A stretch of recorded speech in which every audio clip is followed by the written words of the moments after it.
Directement, je me demande comment une évasion dans un lieu si sécurisé aurait-elle pu être possible.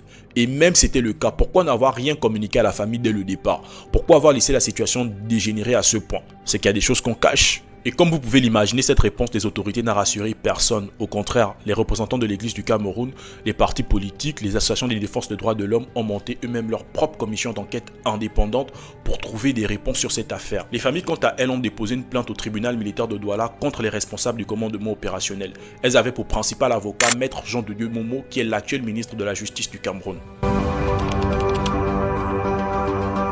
Selon l'enquête menée par l'Action chrétienne pour l'abolition de la torture auprès des sources provenant même des services de sécurité, les 9 jeunes hommes ont été retirés de leurs cellules, puis déshabillés, ligotés et amenés dans un endroit où ils auraient été froidement exécutés et leur corps incinéré avec de l'acide.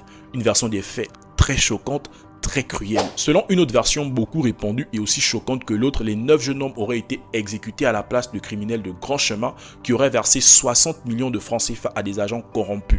S'il faut s'en tenir à cette version, ils ont donc été assassinés à la place de personnes qui auraient commis des crimes plus graves et qui méritaient cette sentence. Une autre version des faits se penche sur la demoiselle qui avait déposé la plainte et dont on n'a pas trop parlé dans cette vidéo. Il se pourrait qu'elle entretenait une relation avec un colonel responsable au commandement opérationnel et qu'elle en a profité pour mettre la main sur des gardes du quartier qu'elle trouvait trop gênants.